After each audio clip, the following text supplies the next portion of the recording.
नमस्कार, आप देख रहे हैं भारत एक्सप्रेस और मैं हूं आपके साथ आंचल मित्तल। कारगिल युद्ध की कहानी कई नजरियों से दिखाई गई है, लेकिन ऑपरेशन सफेद सागर इस लड़ाई के एक कम जाने पहचाने पहलू पर रोशनी डालती है। 1999 के युद्ध के दौरान इंडियन एयरफोर्स के ऐतिहासिक हाई एल्टीट्यूड मिशन पर यह फिल्म बनी है। काफी रिसर्च और असल घटनाओं पर आधारित ये Netflix series golden arrow squadron की हिम्मत को सम्मान देने के साथ साथ युद्ध की भावनात्मक कीमत को भी दिखाती है। 1999 के कारगिल युद्ध की पृष्ठभूमि पर बनी ऑपरेशन सफेद सागर इंडियन एयरफोर्स के ऐतिहासिक कॉम्बैट एयर सपोर्ट मिशन को ईमानदारी और बड़े पैमाने पर दिखाती है। ये सीरीज उन हाई एल्टीट्यूड ऑपरेशंस को फिर से दिखाती है जहां MiG-21, MiG-23 और MiG-27 फाइटर जेट्स ने 16,000 से 18,000 फीट की ऊंचाई पर पाकिस्तानी सेना के मजबूत ठिकानों के खिलाफ खतरनाक ग्राउंड अटैक मिशन पूरे किए। ये सीरीज गोल्डन एरो स्क्वाड्रन की कहानी बताती है जो कारगिल की पहाड़ियों में मुश्किल हालात का सामना करते हैं। हालांकि ये युद्ध की पृष्ठभूमि है, लेकिन सीरीज वर्दी के पीछे के लोगों में भी उतनी ही दिलचस्पी रखती है।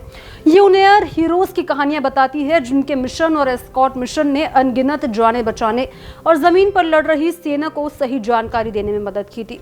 ये युवा फाइटर पायलटों के बीच दोस्ती, उन पर जिम्मेदारी का बोझ, घर पर चुपचाप उनका इंतजार करने वाले परिवारों और कभी-कभी हमेशा इंतजार करते रहने वाले परिवारों की कहानी दिखाती है। ऑपरेशन सफेद सागर में कास्ट परफॉर्मेंस जिमी शेरगिल इस सीरीज की जान है। वो विंग कमांडर BS टोनी के किरदार में बिना ज्यादा कोशिश किए ही एक तरह का दबदबा और ठहराव लाते हैं। स्क्वाड्रन लीडर अजय आहूजा के रोल में सिद्धार्थ ने हाल के समय की अपने सबसे सधी हुई परफॉर्मेंस दी है। वो इस रोल में गरिमा, हिम्मत और इमोशनल गहराई लाते हैं। अभय वर्मा, मिहिर आहूजा, तारुक रैना और अर्नव भसीन युवा फाइटर पायलट के तौर पर बहुत असरदार लगे हैं। उनकी केमिस्ट्री बहुत नेचुरल लगती है और आप उनके लिए महसूस एक लगाव करने लगेंगे। कम स्क्रीन टाइम मिलने के बावजूद दिया मिर्जा और आदिल हुसैन अपनी छाप छोड़ते हैं। प्राजक्ता कोहली ने ईमानदारी से काम किया है। तो वहीं ऑपरेशन सफेद सागर की खास बात हवा में होने वाली लड़ाई के सीन ऑपरेशन सफेद सागर की सबसे बड़ी खासियत है। ये सीन बहुत रोमांचक और असरदार है, बिना किसी दिखावे के भी देखने में शानदार लगते हैं। VFX पर बहुत मेहनत की गई है और ये साफ दिखता है। इसके अलावा ऑपरेशन सफेद सागर की सबसे बड़ी ताकतों में से एक इसकी कास्टिंग है। हर एक्टर अपने रोल के लिए एकदम सही लगता है, जिससे किरदार तुरंत असली लगने लगते हैं।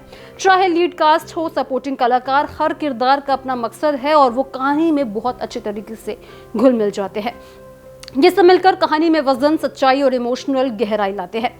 स्क्वाड्रन के लोगों के बीच का आपसी तालमेल भी खास है। पायलटों के बीच तनाव भरे और हल्के फुल्के पलों की वजह से इमोशनल सीन और भी असरदार लगते हैं। परिवार वाले हिस्से जब छोटे रखे जाते हैं तो कहानी में अपनापन लाते हैं और दर्शकों को याद दिलाते हैं कि युद्ध के मैदान पर दूर से भी कई कहानियां कई तरह की कुर्बानियां दी जा सकती है। यह हिस्से आपको रुककर सेना के परिवारों की बहादुरी के बारे में सोचने पर भी मजबूर करने वाले हैं। सुपरहिट असुर सीरीज के लिए मशहूर निर्देशक ओनी सेन ने इस गंभीर विषय को बहुत समझदारी से संभाला है। उन्होंने देशभक्ति को बड़ा चढ़ाकर नहीं दिखाया और ना ही असर पैदा करने के लिए जोरदार डायलॉग्स का सहारा लिया। इसके बजाय उन्होंने कहानी और किरदारों को ही मुख्य फोकस में रखा। यह आखिरकार हर जगह झलकता भी है। ऑपरेशन के माहौल से लेकर मिलिट्री से जुड़ी बारीकियों तक इतिहास के इस अध्याय को फिर से दिखाने में की गई मेहनत साफ दिखती है। बड़ी कैनवस पर कहानी कहने के बावजूद उन्होंने भावनाओं को जमीन से जुड़ा रखा है। उनकी सबसे बड़ी कामयाबी ये है कि उन्होंने दर्शकों को मिशन से पहले उसमें शामिल लोगों की परवाह करने के लिए प्रेरित किया है। ये सीरीज अपनी असलियत की वजह से खास बन जाती है। इसमें कई गहरी रिसर्च भी नजर आएगी। एयरफोर्स की असली लोकेशन और दमदार एक्टिंग इसे और भी भरोसेमंद बनाता है। तो ऑल इन ऑल बात करें तो ये सीरीज बहुत ही असरदार है। इसे देखकर आपको मजा आ जाएगा और देश के लिए देशभक्ति की भावना जरूर जागेगी। तो अगर आपने ये वेब सीरीज देखी है तो हमें कमेंट बॉक्स में जरूर बताइएगा कि आपको ये वेब सीरीज कैसी लगी। साथ ही इसी तरह के रिव्यूज के लिए भारत एक्सप्रेस को जरूर सब्सक्राइब करें।